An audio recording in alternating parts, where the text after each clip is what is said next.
que están aquí en este espacio físico, pero también en el ciberespacio. Les damos un cordial saludo.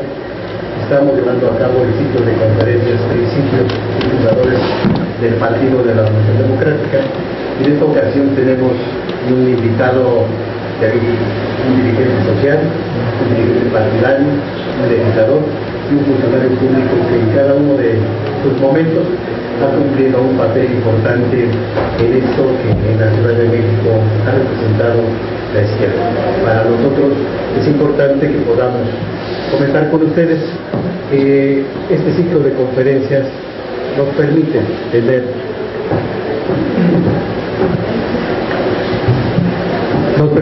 una visión de lo que queremos como partido, si los principios que nos dieron origen, si los fundadores realmente nos sentimos identificados con lo que hemos logrado en esta Ciudad de México, una ciudad de libertades, una ciudad en donde podemos convivir la mayoría de los habitantes de la ciudad y podemos expresarnos libremente.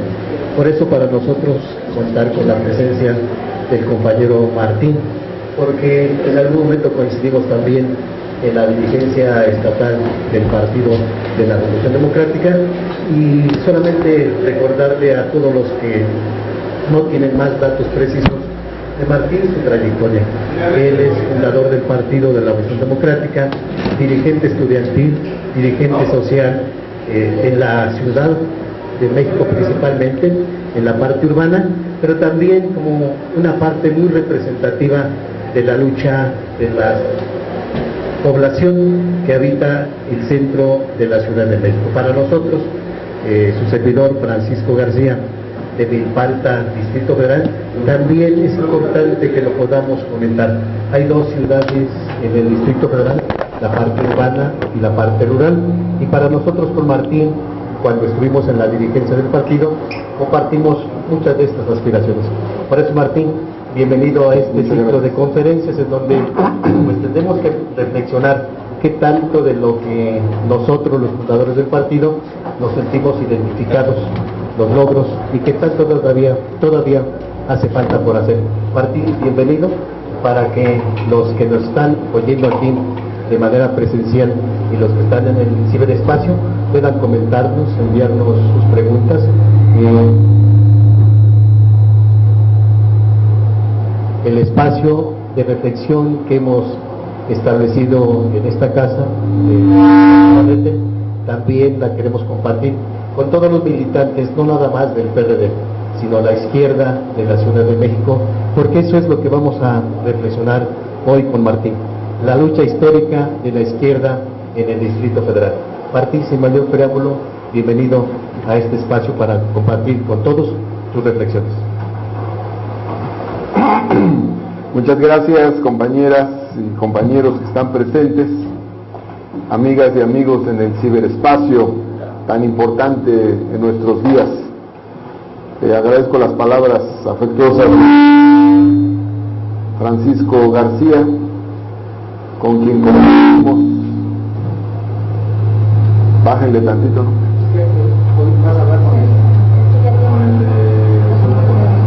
Ok. Agradezco las palabras cariñosas de Francisco García, con quien compartimos responsabilidades en la dirigencia del PRD hace algunos años. El tema que nos convoca el día de hoy es el de la lucha histórica de la izquierda en el Distrito Federal.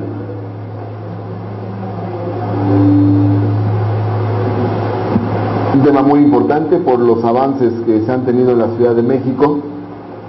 Simplemente diría que al día de hoy se calcula que la izquierda puede llegar a tener el 70% de la votación en el Distrito Federal, lo cual es un margen histórico producto de una acumulación de luchas y de logros de muchos años. Y también por otro lado, pues estamos en esta coyuntura dando la batalla por la presidencia de la República, en este día en el que el hijo de Manuel J. Cloutier ha anunciado que acepta formar parte del gobierno que encabeza Andrés Manuel López Obrador como contralor y vigilante contra la corrupción. Entonces me parece importante la reflexión que podamos hacer ahora. Para empezar, diría que la izquierda es algo más amplio que un partido. La izquierda no es solo el PRD. La izquierda es todo el movimiento de transformación por la equidad, por la libertad, por la democracia. ¿De apagar?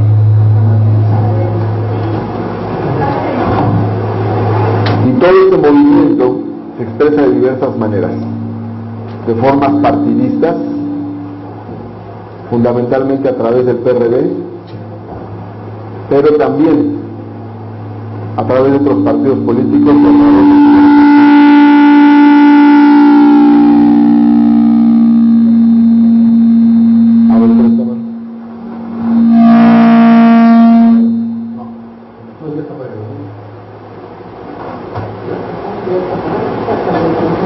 Si no, quítenle la pila.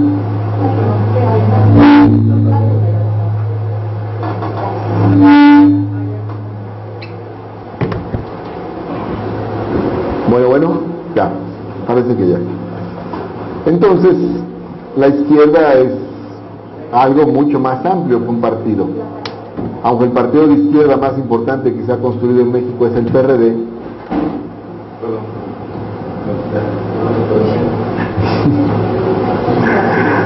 estamos un poco peleados con la tecnología. Pero, aunque el partido de izquierda más importante que se ha construido en México es el PRD, la izquierda es un movimiento mucho más grande, en donde participan grandes vertientes sociales, individuos, personas que no necesariamente pertenecen a un partido político. Digamos que antes de la creación del PRD ya existía la izquierda y ha tenido toda una evolución. A grandes rasgos diría que después de la Revolución Mexicana, la izquierda en nuestro país tuvo fundamentalmente una afinidad con la Revolución Mexicana, en algún sentido hasta dependiente de los gobiernos derivados de la Revolución Mexicana. Hasta 1968 se da un parteaguas y entonces se genera una izquierda diferente que cuestiona el régimen autoritario, fundamentalmente a partir del 68, eso no quiere decir que antes no fuera así, pero sobre todo a partir del 68. Y surgen diversas vertientes, algunas más radicales, otras más moderadas, pero donde hay un cuestionamiento en todo caso al régimen autoritario que se derivó también de la Revolución Mexicana. Porque si bien de la Revolución Mexicana nacieron grandes políticas sociales y económicas progresistas, también surgió un régimen autoritario desde entonces. La izquierda, posterior al 68, es una izquierda democrática. Cuestiona los regímenes autoritarios de México y del mundo, incluidos también los regímenes autoritarios de Europa del Este también. Entonces eso va a ir cambiando la fisonomía de la izquierda.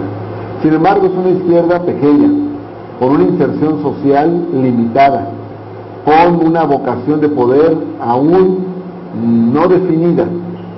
Se pensaba por algunos que la llegada al gobierno podría ser a partir de instalarse dentro de las estructuras del Estado surgido de la Revolución Mexicana, y otros en el polo opuesto pensaban que había que hacer una nueva revolución, una revolución que destruyera las viejas estructuras y construyera un nuevo Estado.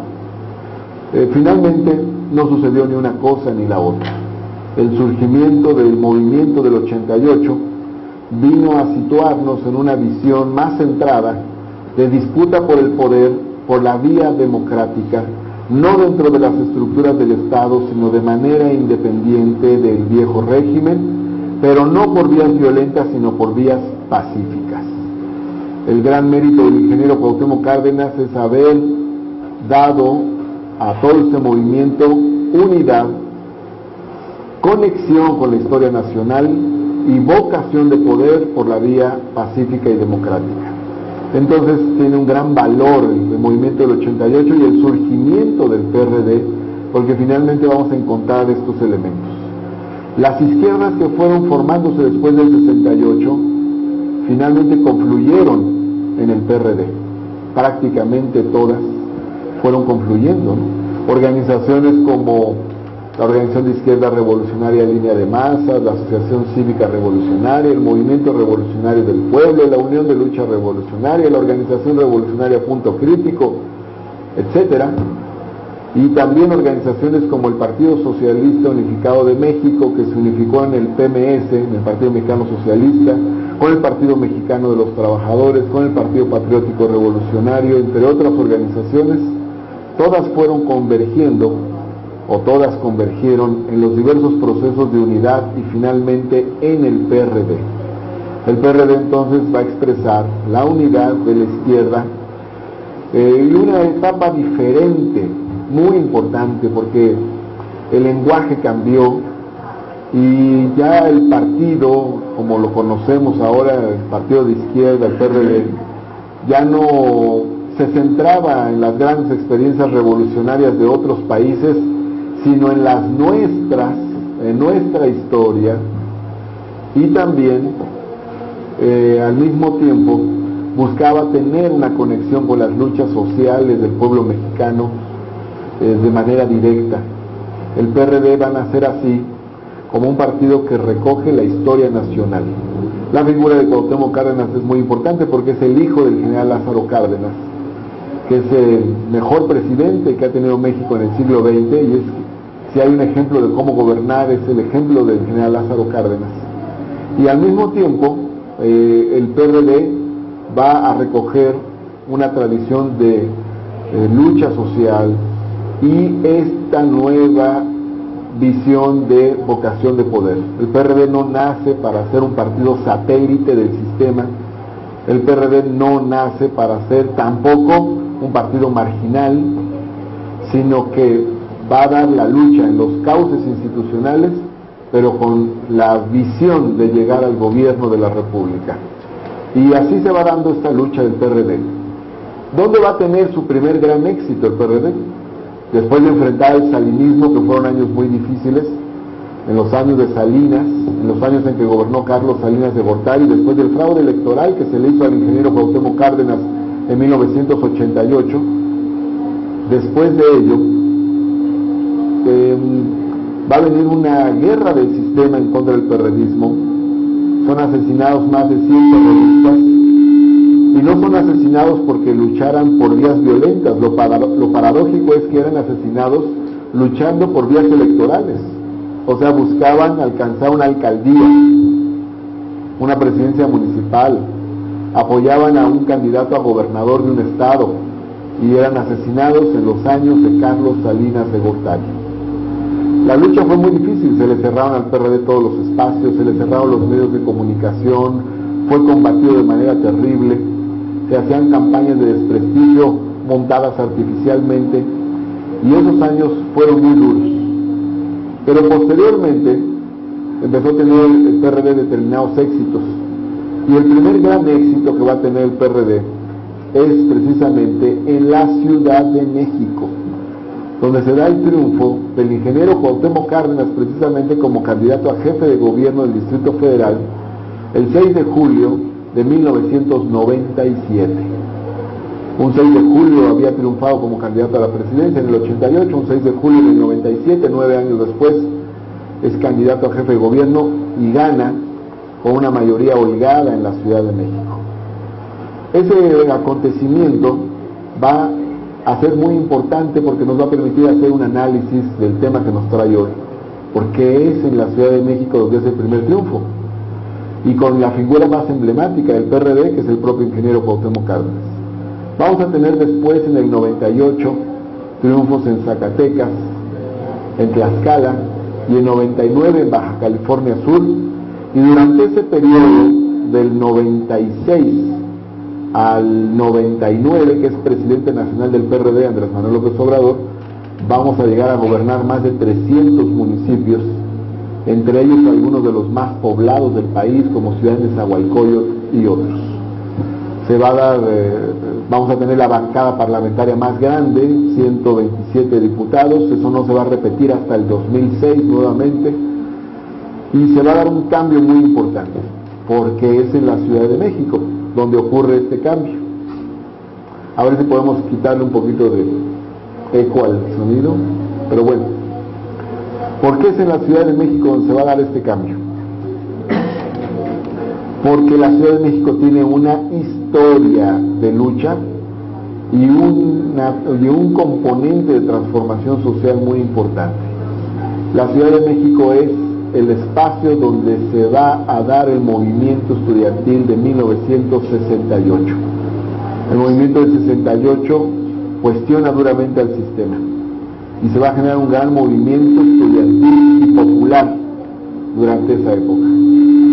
El movimiento va a tener repercusiones en el país, pero la sede fundamental es la Ciudad de México. Pero por otro lado también, en los años posteriores al 68, en la Ciudad de México se va a dar la llamada insurgencia sindical. Esta insurgencia sindical tiene su pivote más importante en la tendencia democrática del Sindicato Único de Trabajadores Electricistas de la República Mexicana, del SUTERM, encabezada por Rafael Galván, y alrededor de ese proceso se van a dar la creación de sindicatos como el SUTIN, el Sindicato Único de Trabajadores de la Industria Nuclear, y también en ese marco, en los años 70, va a surgir el sindicalismo universitario con el STUNAM, en la UNAM, y después el SUNTU, toda una federación de sindicatos universitarios democráticos en el país, y van a surgir una gran cantidad de sindicatos democráticos en el Distrito Federal. La Ciudad de México, a fines de los 70, va a ser el espacio de otro gran movimiento social, que es el movimiento urbano popular de la periferia. Toda esta zona de Iztapalapa, el Ajusco, Cuautepec, las barrancas de Álvaro Obregón, entre otras regiones, se van a ver pobladas, los Pedregales de Coyoacán también, por familias que vienen de estados muy pobres de la República, vienen de Oaxaca, vienen de Hidalgo, de Puebla, de otros estados de la República, y se van a asentar en la Ciudad de México porque aquí es un foco de desarrollo económico y la gente quiere venir a compartir ese desarrollo económico, y muchas familias van a crear sus propias colonias con sus propias manos. Es el movimiento urbano popular de la periferia. De ahí surge la Unión de Colonias Populares, por ejemplo, surge después la Coordinadora Nacional del Movimiento Urbano Popular, la CONAMUP, surgen una gran cantidad de organizaciones. Ayer andábamos por la colonia Primera Victoria de las Democracias, es una colonia que se creó en Álvaro Obregón en 1980. La gente fue a poblar un pedazo de tierra a un costado de la delegación Álvaro Obregón. Entonces se da todo ese movimiento, estoy hablando de los finales de los 70, principios de los 80. Posteriormente, en 1985, se va a dar, en 1981, se va a dar el proceso de unificación en el PESUM. Se unifican 5 partidos de izquierda: el Partido Comunista Mexicano, el Partido Revolucionario Socialista, el Partido del Pueblo Mexicano, el Movimiento de Acción y Unidad Socialista y el Movimiento de Acción Popular. Eso va a tener un efecto político muy fuerte, sobre todo en el Distrito Federal, es donde va a alcanzar el mayor porcentaje de votación el PESUM. Y en 1982 el PESUM va a abrir de nuevo el Zócalo, un gran acontecimiento político, Zócalo que había sido cerrado en el 68, después del movimiento del 68 no se permitían las movilizaciones al Zócalo, y el PESUM va a llenar de banderas rojas la plaza de la Constitución en el 82. Más adelante, en el 85, vamos a tener los temblores, y después de los temblores del 85, una gran movilización social. Una movilización que va a tener como espacio no la periferia de la ciudad, sino el centro de la ciudad, el centro histórico, la Doctores, la Obrera, la Valle Gómez, la Algarín, y una serie de colonias, Tepito, Tlatelolco, la Roma, lo más periférico era la Pensil. Toda la zona central se va a levantar y la gente se va a organizar. Y va a ser un acontecimiento también muy importante en la Ciudad de México. Esto va a ocurrir en la ciudad, va a cambiar la cultura política, va a cambiar el tejido social. Y un año después, inmediatamente, cuando se intenta cobrar cuotas en la UNAM como si fuera universidad privada, los estudiantes se van a levantar, nos vamos a levantar y formamos el Consejo Estudiantil Universitario, que fue un movimiento estudiantil impresionante. Y estoy hablando tanto del movimiento del 85 como del movimiento del CEU, de dos movimientos triunfadores que lograron alcanzar sus demandas de reconstrucción del hábitat en un caso y de educación pública gratuita a nivel superior en el otro caso. Entonces, cuando viene el 88, cuando el ingeniero Cárdenas rompe con el PRI, ambos movimientos van a abrazar la candidatura del ingeniero Cárdenas. Cárdenas se acompaña en los primeros meses de su campaña de Superbarrio Gómez y de un conjunto de dirigentes del movimiento urbano popular, y va a realizar un gran acto en Ciudad Universitaria el 26 de mayo del 88, y ambos procesos van a detonar una fuerza impresionante del cardenismo en la ciudad. El ingeniero Cárdenas va a arrasar en el 88 en la Ciudad de México. Esto va a permitir que cuando se cree el PRD, el 5 de mayo de 1989, pues la Ciudad de México es un espacio fundamental. No el único, el PRD va a tener una gran fuerza también en Michoacán, obviamente, donde había sido gobernador el ingeniero Cárdenas, y en otros estados de la República, en Guerrero, en Morelos, entre otros, pero la Ciudad de México va a ser un espacio fundamental. Estoy hablando del 89. Va a enfrentar una elección muy difícil en el 91, después de la persecución que ha sufrido, y más adelante, en el 94, va a venir toda la crisis política, y después del 94, en 1995, se da un proceso de creación. Bueno, en la Ciudad de México se crea la Asamblea de Representantes en el 88, fruto de estas luchas, y luego en el 95 se van a crear los consejeros ciudadanos, que van a tener una vigencia efímera, pero finalmente son un proceso de reconstrucción democrática de la ciudad, forman parte de este proceso, porque ya en el año del 93 se había dado el plebiscito ciudadano, organizado por organismos de la sociedad civil y algunos asambleístas, y este plebiscito ciudadano había empujado el proceso de democratización de la ciudad, donde la gente había votado que se eligiera gobernador, congreso local, y que se convirtiera en un estado el Distrito Federal. Todo eso va a generar un acumulado político que se va a expresar nuevamente en 1997 en las elecciones. En la primera elección de jefe de gobierno en la ciudad, la primera la gana la izquierda, y desde entonces todas las ha ganado hasta ahora. ¿A qué se debe? Al proceso de movilizaciones sociales que se ha dado en la ciudad. La Ciudad de México es la sede de otros movimientos también muy fuertes, como el movimiento feminista, que es un movimiento de impugnación de valores familiares tradicionales de carácter patriarcal, o de otros movimientos aún más fuertes, como el movimiento de la diversidad sexual, que es un movimiento que reclama libertades en todos los ámbitos, y todo ello va a nutrir el proceso de cambios en el Distrito Federal.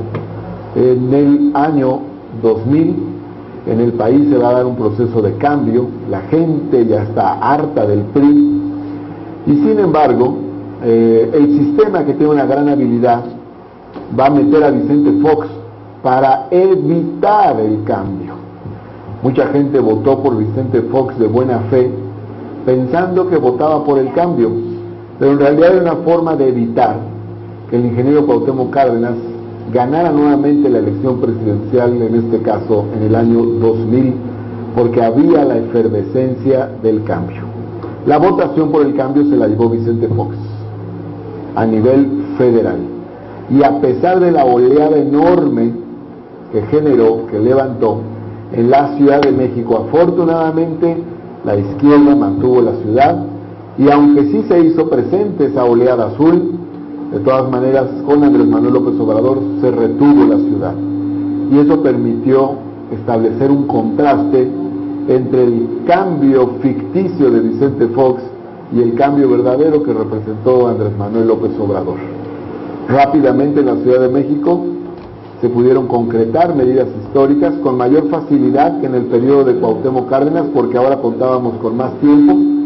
Pero, por ejemplo, se creó la pensión universal de adultos mayores, la beca de discapacidad, la beca de madres solteras, se creó una nueva universidad, 16 preparatorias, se echó a andar la reconstrucción del centro histórico, se rescató el corredor Centro-Reforma, y de igual manera se construyeron 2 reclusorios, se hicieron los segundos pisos, se detonó la obra pública como un elemento dinamizador de la economía, y esto se hizo en un lapso histórico muy breve.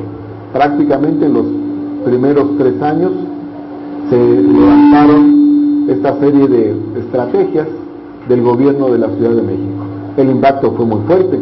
Andrés Manuel López Obrador llegó a tener casi el 90% de aprobación de la ciudadanía. Esto motivó una guerra política desde el 2004, con diversas ofensivas. Primero vino lo de Paraje San Juan, después vino lo del Encino, los videoescándalos, el desafuero, la pretensión de quitar a la Ciudad de México 9,000 millones de pesos. Fue una batalla muy fuerte, con una enorme agresividad, y sin embargo pudimos echar abajo el desafuero, y lo que se hizo en la ciudad fue el soporte para la batalla del 2006. En el 2006 se ganó de nuevo la ciudad, se ganó la presidencia de la República, se hizo un fraude electoral en el 2006, se violaron todas las normas electorales posibles.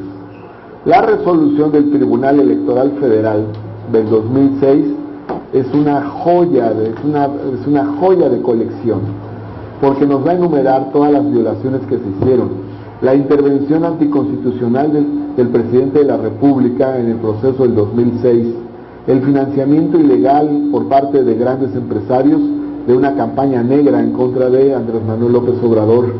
En fin, todas las inequidades posibles del proceso son documentadas en la resolución del tribunal, que al final dice, pero todo esto no alteró el resultado electoral. Aunque la diferencia según el tribunal fue de 0.5%, no alteró el resultado, lo cual es impresionante, porque si la diferencia fue tan pequeña, es lógico que el tribunal debió haber dicho todo esto en una competencia tan cerrada, sí alteró el resultado electoral. Pero bueno, dimos la batalla en aquel entonces con la resistencia civil, y en la Ciudad de México continuaron las transformaciones. Apenas en la nueva etapa, la Asamblea Legislativa del Distrito Federal tuvo el mérito de abrir la discusión sobre 2 temas muy importantes: el tema de la diversidad sexual, que se reconocieron, se aprobaron la ley de sociedad de convivencia, y se reformó el Código Penal para descriminalizar, despenalizar las decisiones de las mujeres sobre su propia maternidad. Es decir, se dejó de ver a las mujeres como delincuentes al tomar decisiones sobre su maternidad. Este mérito es de la Asamblea Legislativa de aquel entonces, vale la pena decirlo porque poco se ha dicho, y esa legislatura realizó esas 2 reformas fundamentales, con lo que le dio un nuevo impulso a 2 movimientos sociales históricos con los que teníamos temas pendientes: el movimiento feminista y el movimiento de la diversidad sexual. La Ciudad de México se abrió también a otros procesos de cambio muy importantes, como por ejemplo el tema de la movilidad y el impulso a la bicicleta, hasta el momento fundamentalmente de manera recreativa, pero importante. Ha venido también a cambiar la idea de cómo debe darse la movilidad en la Ciudad de México. Y también se generaron otros procesos, se ampliaron políticas sociales. De hecho, a mí me tocó estar en la Secretaría de Desarrollo Social en el impulso de nuevas políticas. Se creó el programa de mejoramiento barrial, que es un programa de alta participación ciudadana. Se creó el programa de uniformes escolares, que genera participación de las comunidades, de las cooperativas y beneficios a las familias. Se crearon también el seguro del desempleo, ya por otras áreas del gobierno, y la beca universal en el bachillerato, la primera beca universal, como la pedían los estudiantes, primero en el 68 de manera ideológica y después activamente en el movimiento del CEU. Aquí se generó un principio totalmente contrario al de los neoliberales. Los neoliberales decían a los chavos: ¿quieres estudiar? Paga. Y ahora el gobierno de la ciudad le dijo a los chavos de bachillerato: ¿quieres estudiar? Te vamos a pagar para que no dejes de estudiar. Esto que menciono son cambios muy importantes que siguieron ocurriendo en la Ciudad de México en estos años y que no se habrían dado sin los grandes movimientos sociales que mencioné. No entenderíamos el gran avance que se dio en materia de vivienda de interés social, sobre todo en el gobierno de Andrés Manuel López Obrador, de no haber existido los movimientos urbanos populares que comenté.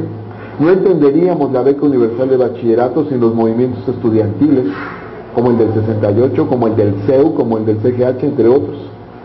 No entenderíamos la pensión universal sin el movimiento de los jubilados y pensionados, entre otros. No se entenderían las reformas sobre diversidad y equidad de género sin los movimientos de la comunidad LGBT, TTI y sin el movimiento feminista. Entonces, bueno, todas estas transformaciones han ocurrido ahora en la ciudad. La ciudad es un punto de referencia positiva hacia adelante. ¿Tenemos cosas que revisar? Seguramente sí. Yo digo que sobre todo hay que tener cuidado para no dejarnos atrapar en la lógica del mercado, para que siempre tengamos presente la prioridad de lo público sobre lo privado, la prioridad de lo social, la prioridad de los intereses generales o los intereses particulares. Hay que estar muy atentos a nuevas transformaciones, se tienen que generar nuevas transformaciones en la Ciudad de México. Yo diría que básicamente derechos de la infancia, que todavía no acude a los sistemas escolarizados, es un tema pendiente también. Yo diría que deberíamos universalizar programas como el de mejoramiento barrial para que todas las comunidades participen en la definición de presupuestos para sus colonias y barrios, pueblos originarios y unidades habitacionales. Y también, por otro lado, tenemos pendiente toda la agenda de democratización en la Ciudad de México. Tenemos delegaciones sin cabildos con gobiernos unipersonales y tenemos, por otro lado, pendiente de la libertad plena del gobierno de la ciudad para hacer los nombramientos de procurador, secretario de Seguridad Pública, la conversión de nuestra Asamblea Legislativa en un Congreso para que forme parte del Constituyente Permanente. Todas las reformas constitucionales que tienen que ver con el DF las aprueban todos los congresos locales menos la Asamblea Legislativa del Distrito Federal. Entonces tenemos todavía un conjunto de temas pendientes para la transformación en el Distrito Federal. Ahí hay muchos temas que mencionar y uno muy importante es el tema del trabajo, economía. Necesitamos ponerle más atención al tema del trabajo y de la economía en la Ciudad de México. Entre otros puntos, he mencionado algunos retos que requerimos hacia adelante. Al cumplirse 23 años del PRD, hablo en mi calidad de fundador del PRD, me invitaron en ese sentido. Yo era un veinteañero ceuista en aquel entonces, pero todo lo que ha sido la vida del PRD he formado parte del partido, de su historia, y particularmente en la Ciudad de México, y tengo un gran orgullo de ser perredista y de formar parte de los procesos de transformación en la Ciudad de México. Me ha tocado ver de cerca varios de estos procesos.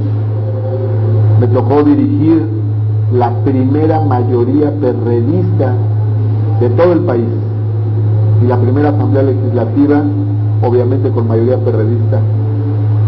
Asimismo, formar parte del gobierno del licenciado Andrés Manuel López Obrador como subsecretario de gobierno y ser presidente del PRD en el DF y ser secretario de Desarrollo Social en la administración que está concluyendo su periodo.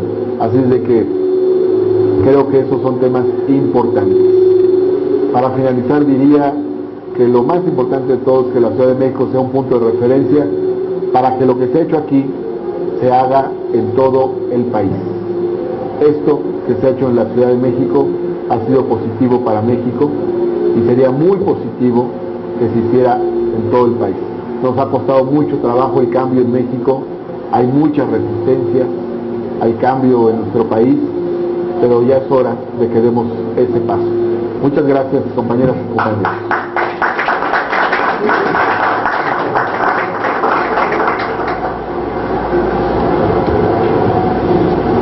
Pues hasta aquí tenemos la intervención del compañero Martín.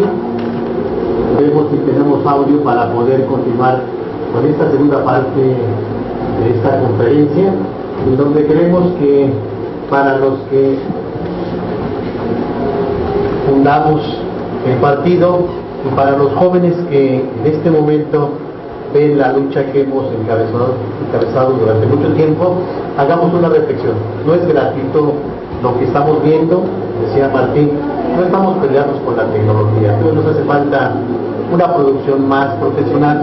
Nos pasó con los 132 también, que podamos, nos faltó esa parte de la lucha también, Martín, porque cuando éramos jóvenes también teníamos aspiraciones. En el caso de Martín, él como miembro del CEU, pues también fue parte de esa transformación de la mentalidad de los jóvenes. Para nosotros, los fundadores del partido, estos espacios para que nos puedan preguntar exactamente cómo ven, como público presente, como público virtual, qué es lo que perciben también de lo que nosotros vamos a venir a exponer en estas conferencias, porque tenemos visiones diferentes también de la lucha particular, de la lucha regional, de la lucha estatal y de la lucha nacional.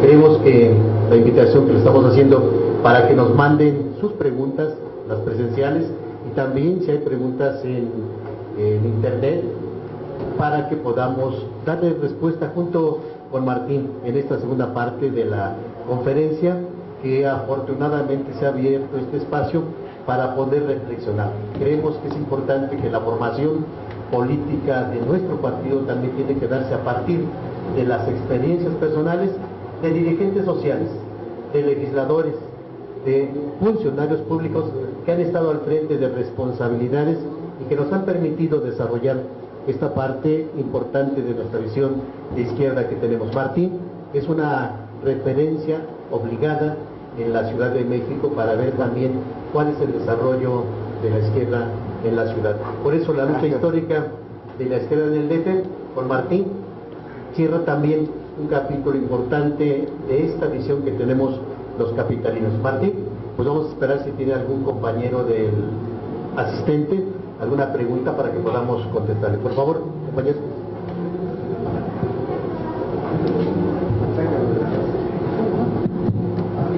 Gracias. Martín, con relación a tu experiencia como líder estudiantil, ¿qué opinas del nuevo movimiento que ha surgido? Yo soy 132, en relación que normalmente todos los movimientos estudiantiles surgen de las escuelas públicas. Sin embargo, esto es absolutamente lo contrario. Esto ha surgido en las universidades privadas, y qué bueno que se ve en estos tiempos de campaña, considero yo, en donde le dan una cierta frescura a todo esto que está en tiempos de elecciones. Para ti, ¿cuál es la perspectiva del movimiento 132? ¿Cómo lo ves? Independientemente que surge a través de un rechazo por los monopolios de los medios de comunicación, independientemente de la cuestión antipeña. Gracias. ¿Algún otro compañero que quiera hacer su pregunta para que le contestemos? Por favor, compañero.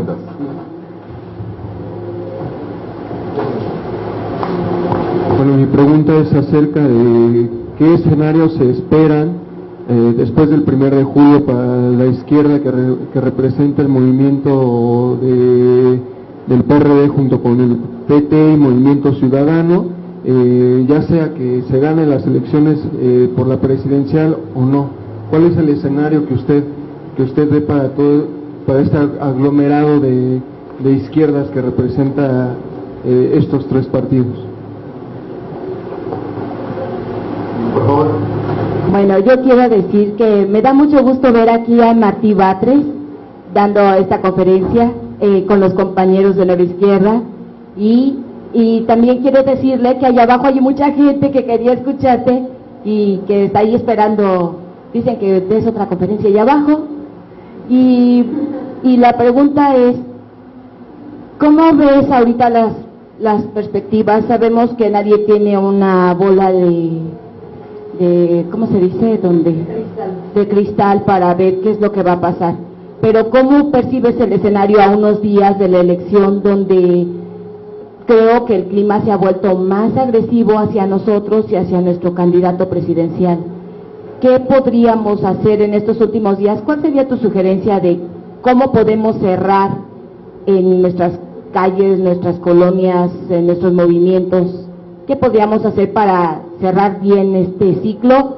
Y también, como dijo aquí el compañero, ¿qué se espera para después del 1 de julio? ¿Algún otro compañero? Bueno, a ver.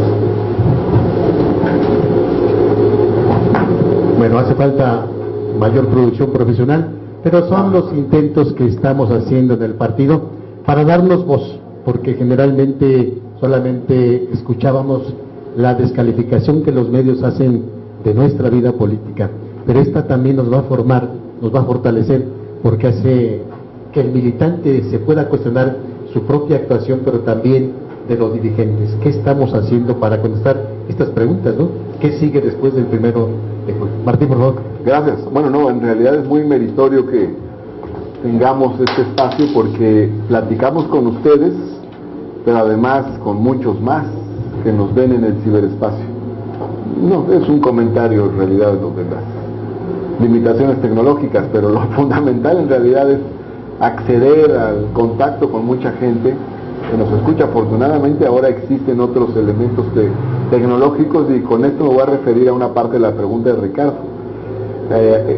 Parte del telón de fondo de la impugnación del movimiento de los chavos de la Ibero a Peña Nieto refleja otra contradicción interesantísima, que es la contradicción entre las redes sociales y la televisión.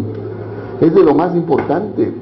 Es que son dos formas de comunicación completamente distintas. En las redes sociales es horizontal todo. Tú participas, yo aquí traigo mi teléfono, estoy conectado a Twitter. Y entonces puedo decir, como puse hace rato,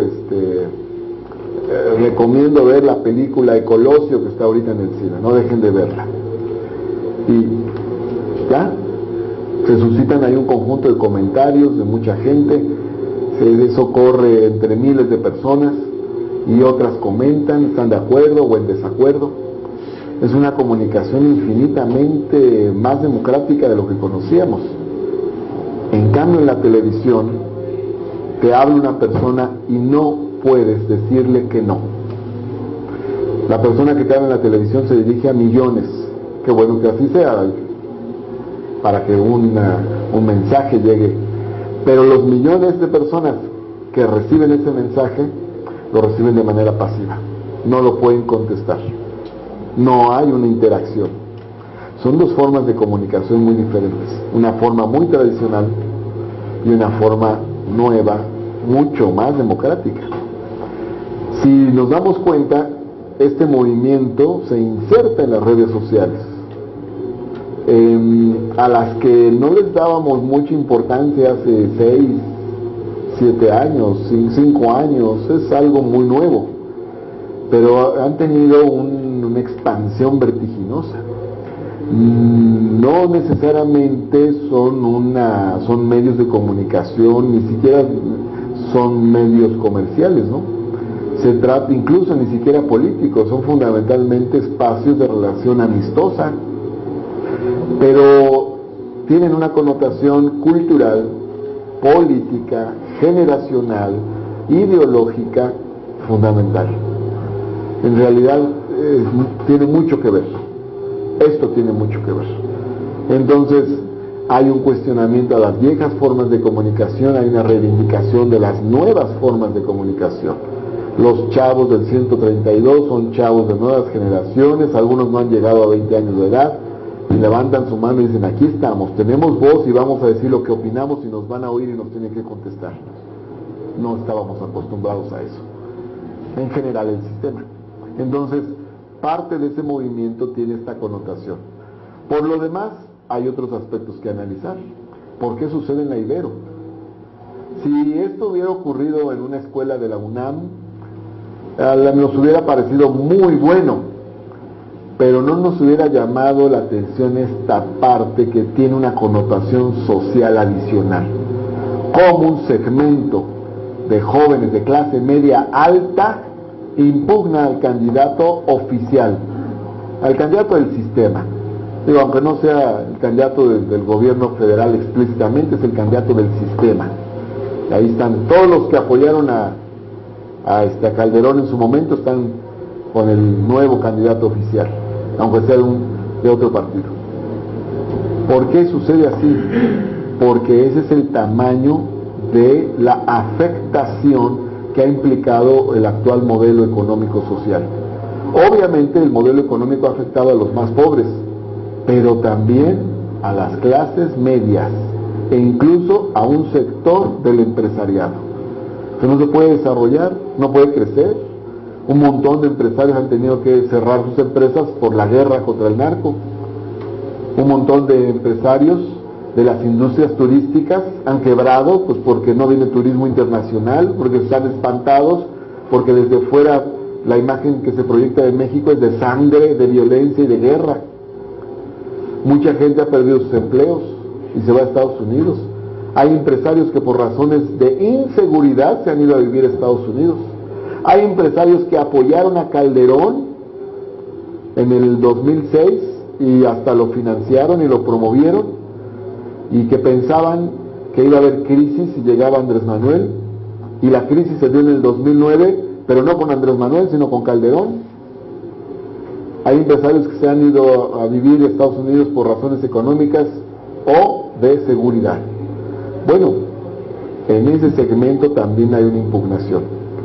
También por eso ocurre este hecho en la Ibero, porque es un segmento de jóvenes de clase media alta que no ve con claridad su futuro, su desarrollo también, y que tiene una gran inconformidad con lo que ha pasado en el país, y cómo está viendo que es una generación con un horizonte turbulento frente a lo que vio que construyeron sus padres en otros momentos, otras generaciones anteriores. Entonces me parece que este elemento está ahí. Cuando se supone que esos son espacios de alta movilidad social que proyectan a los jóvenes al éxito personal, al éxito profesional. Entonces estamos ante un fenómeno social que abarca diversas clases sociales. Vimos la gran concentración que hubo ahora en la Macroplaza de Monterrey, impresionante. Andrés Manuel López Obrador llenó, como no sucedía en mucho tiempo, la Macroplaza. Solo el PRI o el PAN llenaban la Macroplaza de Monterrey. Y ahora, y el Papa, bueno, dice el Papa, el compañero, son movilizaciones de otro tipo. Pero políticamente hablando, no había sucedido que la izquierda tuviera esta magnitud. ¿Qué está pasando? Bueno, muchas cosas, entre otras, muchos empresarios de Nuevo León con Andrés Manuel López Obrador. Impresionante el fenómeno social. Entonces está este elemento también. Y por supuesto, todo movimiento juvenil, todo movimiento estudiantil implica frescura, implica renovación del discurso, implica nueva cultura política, siempre. Y también de nuestro lado, desde una participación política más partidista, reitero, porque esto es importante, mi respeto al movimiento 132, porque tiene su propia fisonomía, su autonomía, y creo que también hay que respetarlo, ¿no? Tiene sus propias características. Entonces, es un movimiento independiente, no es un movimiento del PRD, es un movimiento muy independiente y con su propia convocatoria social, y creo que con eso está contribuyendo mucho al país. Un debate de candidatos a la presidencia de la República convocado, concitado, organizado por jóvenes estudiantes, no lo habíamos visto. Muy importante. Y fundamental ahora, ¿no? Que ha sido difícil que incluso la presencia de los candidatos a la presidencia en otros escenarios. Bueno, pues aquí se ha generado este escenario con los jóvenes. Ahora, por otro lado, el movimiento 132 ha traído y ha catalizado también una participación que se da en universidades públicas también. Universidades públicas y universidades privadas, jóvenes de universidades públicas y privadas están participando, pues esto es muy importante y es muy bueno. ¿Qué escenarios tenemos para la izquierda? Bueno, nuestro escenario es ganar el 1 de julio, ese es nuestro escenario. En eso debemos estar pensando. Yo creo que eso es parte de nuestra transformación. No podemos pensar en las elecciones simplemente como un ejercicio en el que vamos a ver que crezca nuestra votación. No, nuestra responsabilidad es ganar las elecciones y están dadas las condiciones para hacerlo. Entonces hay que contribuir. Es muy poquito lo que tenemos que hacer, pero muy valioso para lograr el cambio del 1 de julio. Dice Edith, y tiene razón, que se empieza a sentir un ambiente más agresivo, más fuerte, más duro. Sí, claro, y eso sucede en todos los procesos de cambio. En Brasil, contra Lula, que fue 4 veces candidato a la presidencia de la República, las campañas eran durísimas, ¿no? El mismo año que ganó la presidencia de Brasil, Luis Ignacio Lula da Silva, fue objeto de una campaña durísima. Se decía que iban a caer los mercados, que se iban a caer las finanzas en Brasil, que iba a haber una gran crisis. Y bueno, no sucedió. Por el contrario, Brasil fue uno de los países que pudo sortear con mayor éxito la crisis mundial del 2009. Mientras México disminuyó en su Producto Interno Bruto en un -7%, Brasil creció 1 punto, pero creció, aún con todo y crisis. Y bueno, el salario mínimo de Brasil es más del doble del salario mínimo en México. Estamos hablando de unos $380. El salario en Brasil creció en estos años.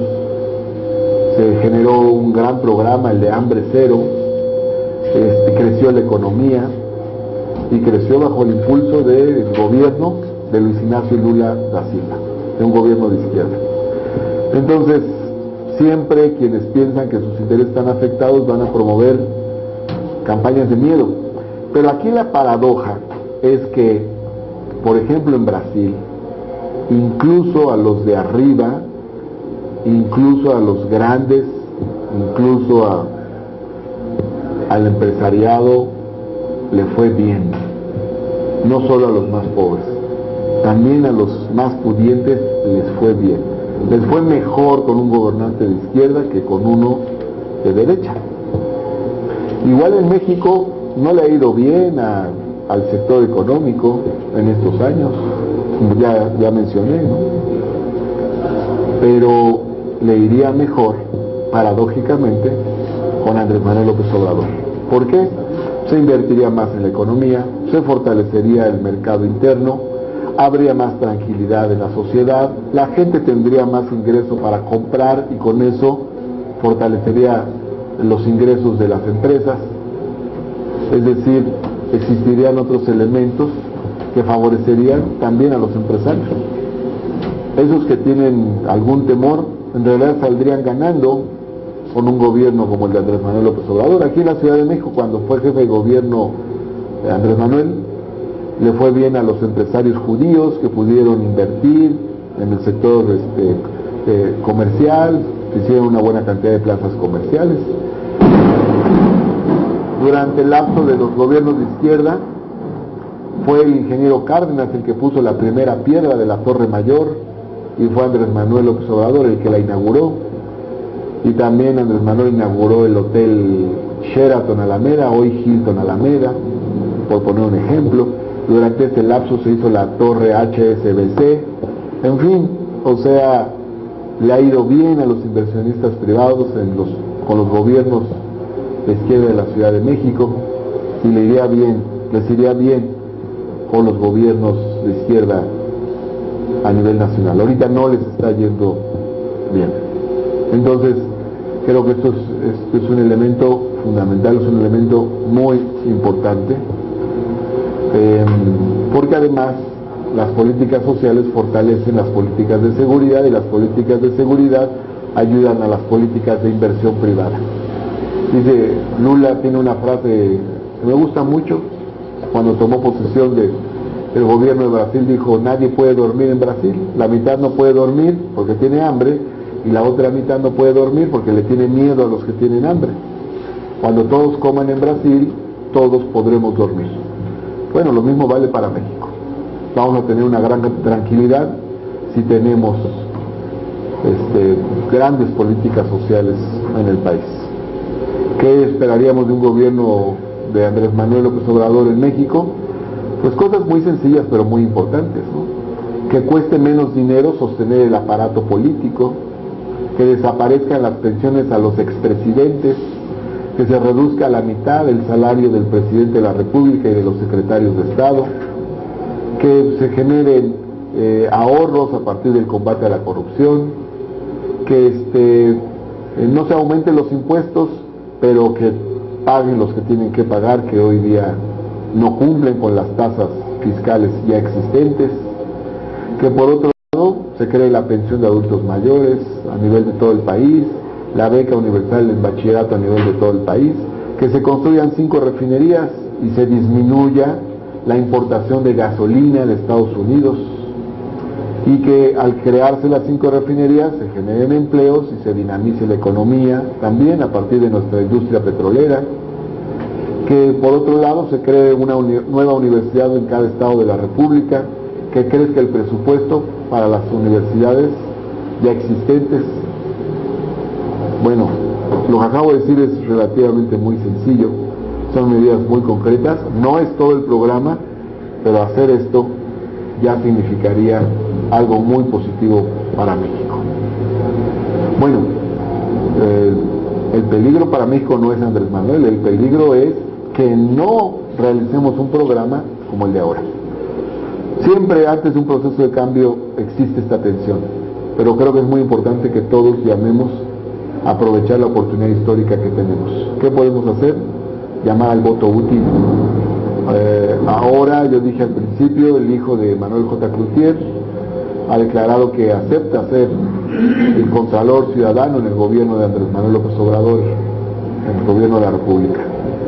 Muchos panistas están llamando al voto útil por Andrés Manuel López Obrador. No queremos que regrese el PRI, entonces el voto útil es por Andrés Manuel López Obrador. Muchos llamaron al voto útil por Fox en el 2000 para sacar al PRI de Los Pinos. El voto útil hoy en día, para que no llegue el PRI a Los Pinos, es el voto por Andrés Manuel López Obrador y por la izquierda. Ya es hora de este cambio. Si en su momento fue relevante que se pudiera derrotar electoralmente al PRI, ahora es muy relevante que no regrese, pero que además ya tengamos un cambio en las políticas, cambio que no sucedió a lo largo de estos 12 años. Voto útil, vigilancia de las casillas, promoción del entusiasmo, confianza con la gente, información, contagio del entusiasmo. Creo que son cuestiones que tenemos que hacer en estos días. Contacto con los que no están convencidos aún, los que son ya de la causa, pues perfecto, pero el contacto más importante es con quien tiene dudas, con quien no sabe por quién va a votar, por quien por necesidad o falta de información pretende dar su voto a sus verdugos. Bueno, creo que por ahí tenemos mucho que hacer. Cuando digo todo esto, mi respeto para quien tenga otra opinión, para quien forme parte, para quien sea panista o priista, mi respeto. Pero creo que necesitamos un cambio en México. Y lo más importante es el proyecto, y el proyecto que se está proponiendo es bueno para el país. Serán 6 años del gobierno de Andrés Manuel López Obrador, serán como esos 6 años históricos del gobierno del general Lázaro Cárdenas. Eso es, creo, es lo que tenemos que hacer. Esa es nuestra tarea. Y sí, yo agradezco mucho la invitación de los compañeros de Nueva Izquierda a esta conferencia, y cuenten conmigo, si me invitan otra vez, aquí estoy. Gracias, compañeros. Vamos a darle una última intervención al compañero para cerrar ya el programa. Creo que ha sido un momento muy importante para compartir estas experiencias de manera personal de Martí, y vamos a dar la palabra al compañero para que podamos... Sigue la resistencia, ¿cómo se va a dar? El escenario, llega Andrés Manuel, la recomposición. Históricamente, compañero, como sabemos, hay movimientos contrarrevolucionarios que se van a mover y de entrada a ver la composición en el Congreso de la Unión para ver si lo que plantea Andrés Manuel en uno de sus 9 puntos, creo que el 9, del PLC, lo dejan llevar a cabo. Y así como ese, otras cosas para que este país se recomponga. Tú sabes que esto es muy difícil y hay que ser preparados para ambos escenarios. Gracias, compañero. Bueno, a mí me gusta hablar siempre en términos de las posibilidades positivas. O sea, no me gusta hablar de escenarios negativos. O sea, nosotros tenemos que trabajar para los escenarios positivos. Y nuestra obligación es trabajar para que el 1 de julio se dé el cambio en el país. No, esto tiene una significación muy superior a un triunfo electoral de nuestro partido. Es decir, sí, triunfaría el PRD, aliado con otras fuerzas, pero no solo es eso, sino es un triunfo de muchos más, de la sociedad en general, de México, del pueblo. Tiene un significado más que haría del PRD un instrumento útil históricamente. El gran significado de la elección del 1 de julio sería el triunfo de la izquierda en el país, sería la verdadera alternancia. Yo recuerdo que cuando era niño estaba con mi familia, con mis papás, viendo la televisión una noche y en las noticias apareció: gana François Mitterrand, el candidato socialista en Francia. Fue una gran noticia mundial, era todo un acontecimiento. Esto lo digo como para ilustrar el tamaño del acontecimiento que sería que ganara este movimiento democrático en México. Sería un gran acontecimiento con una gran repercusión.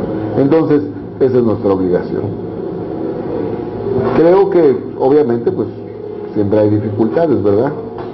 Yo creo que más bien hay que decir a la gente que no permitamos que suceda un retroceso. O sea, nada más hay que revisar el programa que trae Peña Nieto. Es terrible. O sea, es vender Pemex, privatizar Pemex. ¿Y qué consecuencias se deriva de la privatización de Pemex? Lo dijo el otro día un científico, Manuel Peinbert Sierra. Una de las consecuencias es que el Estado se quedaría solamente con el 10% del Producto Interno Bruto o menos.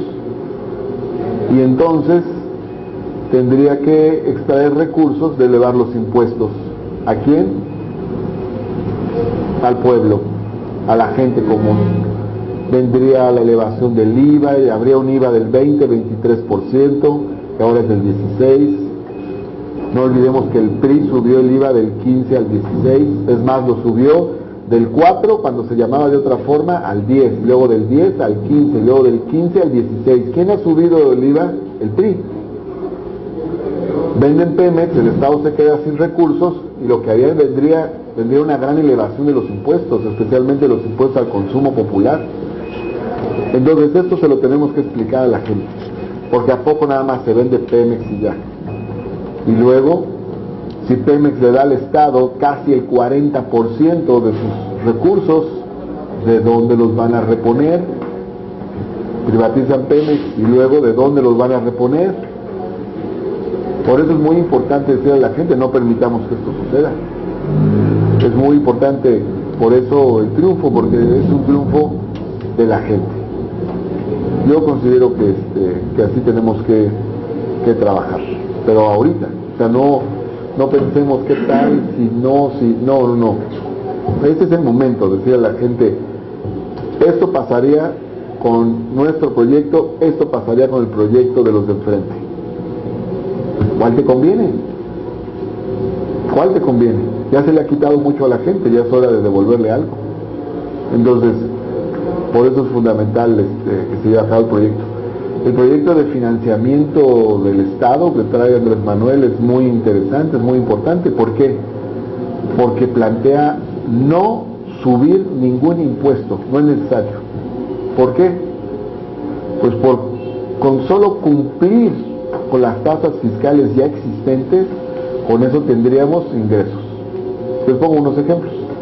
Existen 3 maneras básicas para no pagar impuestos de parte de los más poderosos económicamente. Una es la consolidación, otra es la devolución y otra es el diferimiento. La consolidación significa que una gran empresa que tiene diversas filiales y una de las filiales tiene pérdidas, puede solventar dejando de pagarle al fisco las pérdidas de una de sus filiales. Entonces, en lugar de darle al fisco 10,000 millones de pesos o X cantidad, con eso solventa los números rojos de su filial, de su propia empresa. O sea, el Estado subsidia indirectamente las pérdidas de esa empresa. Otra forma es el diferimiento. El diferimiento es que, por ejemplo, hay un conjunto de bancos que deben 40,000 millones de pesos. Se les declara un diferimiento, entonces no pagan esos recursos, y el año que sigue tampoco los pagan porque hay otro diferimiento, y el año que sigue hay otro diferimiento. Y el otro son las devoluciones de decenas de miles de millones de pesos. Bueno, el periódico La Jornada consigna hoy más de 70,000 millones de pesos devueltos por el fisco, ¿no? Impuestos ya pagados que son devueltos. Entonces, si se cumple con las tasas fiscales existentes, con eso mejoramos los ingresos. Y luego el plan de austeridad, que significa ahorrar de manera muy sencilla, ¿no? Aquí en el DF se ahorraron 10,000 millones de pesos. ¿Cómo? Se bajaron los sueldos de los altos funcionarios, no se permitió la compra de nuevo parque vehicular, no se permitieron las remodelaciones de oficinas de los funcionarios. Si alguien quería remodelarla, que fuera bajo su propio sueldo. También no se permitieron los viajes indiscriminados al extranjero. De hecho, el jefe de gobierno nunca viajó al extranjero. Se puso límites a la contratación de asesores. No eran grandes aparatos de 500 asesores, ¿no?, sino un número determinado. Y luego se hicieron otras medidas como las compras consolidadas. O sea, en lugar de que cada quien comprara en cada oficina sus galletas y su café, pues una sola compra de uniformes, en fin, de uniformes del personal del gobierno, y eso permitió ahorrar muchos recursos. A nivel federal, si esto se hace, imagínense, existen 40,000 plazas de primer nivel, o sea, 40,000 altos mandos de la administración pública federal. Pues ya de ahí salen algunos recursos. Y entonces, si sumamos el conjunto de los ahorros, impresionante. Si esto se lleva a otros poderes, más. Puede haber ahorros en el Poder Judicial, es donde están los más altos salarios de los altos mandos, por ejemplo, y en otras instancias del Estado. Todos los órganos autónomos tienen que existir, pero pueden ahorrar también recursos. Entonces, sí hay tela de dónde cortar. Es un plan de financiamiento muy interesante, porque el plan que ha diseñado por un conjunto de economistas, Andrés Manuel, es para ahorrar 300,000 millones de pesos. Y algunos empresarios de Monterrey declararon que se podría ahorrar mucho más, ya al hacer el análisis del proyecto. Recabas mejor fiscalmente, gastas mejor porque gastas menos en el propio aparato del Estado. Con eso reorientas recursos para la inversión productiva, y eso conviene para la generación de empleos. Combates la inseguridad con políticas sociales y con políticas de seguridad, y todo esto te permite generar más empleos porque mejora el turismo, porque mejora las condiciones de inversión en el país, y generas proyectos del propio Estado, porque el Estado también puede hacer economía, creas 5 nuevas refinerías, construyes el tren bala de la Ciudad de México a Ciudad Juárez, en fin, eso es crear economía, crear empleos, dinamizar. Entonces, nadie creía que se puedan hacer los segundos pisos. En aquella época parecía imposible, ¿no? Parecía como una fantasía. Se hicieron, pues ahora se podría hacer el tren bala. Hay una gran cantidad de cosas que podrían hacerse también a lo largo de todos estos años para generar trabajo, para generar empleo, para generar inversión productiva. Bueno, compañeras y compañeros, muchas gracias, nos vemos en la siguiente y saludo a todos ustedes y a quienes nos ven por el ciberespacio también. Gracias. Bueno, con la intervención de Martín, queremos recordarle a todos que este ciclo de conferencias no se circunscribe nada más en el caso de Martí a la lucha histórica de la izquierda del DF, sino también la propia experiencia personal que se ha tenido en cada uno de los espacios donde hemos participado. Invitamos a todos los compañeros del partido, de la izquierda, como dice Martín, no es nada más el PRD de la izquierda, hay muchas izquierdas en la ciudad también que tienen diferentes formas de lucha. La nuestra es la electoral, la vía pacífica, como lo dijo Andrés Manuel también, algunos que decidimos mantenernos en este espacio para llegar al poder por la vía electoral, es importante que lo volvamos a reafirmar con la identidad que nuestro partido, desde que se organizó, desde que se fundó, le hemos dado. Por eso esta serie de conferencias, los principios, que tanto de lo que nos inspiró a organizar este partido sigue vigente. Ustedes preguntaban, ¿y después del 1 de julio qué sigue? La violencia del PRI, como está acostumbrado a hacerlo permanentemente en estos procesos, ¿vamos a permitirlo? Si hay fraude, ¿qué vamos a hacer?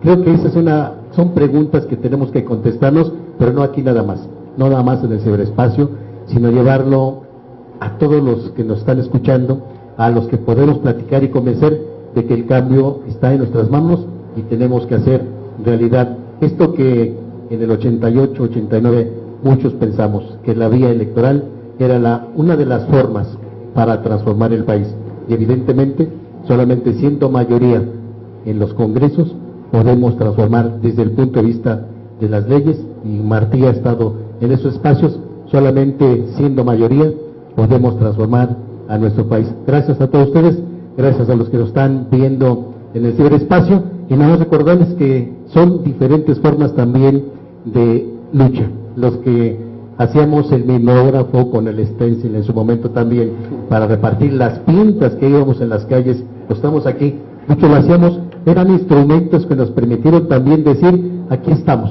Hoy los jóvenes tienen el instrumento del ciberespacio, hay que utilizarlo. La tecnología tampoco debe ser nada más de los que tienen en sus manos los medios de comunicación. Estas redes que se han construido también nos permiten tener un acercamiento más real con nuestros jóvenes, porque además ya parece que vienen muchos con chip, ¿no? Ya, nada más los niños de 4 o 5 años ya ni siquiera tenemos que enseñarles nosotros. Ellos nos enseñan cómo lucharle, dicen ya, lucharle para que nos podamos conectar. Todos estas experiencias de la lucha histórica de la izquierda en el DF, como Martí también nos lo comentó, habrá que reproducirlos, recrearlos, y que todos los que nos escuchan podamos compartir esta experiencia. Muchas gracias, buenas tardes y nos vemos a la próxima. Gracias.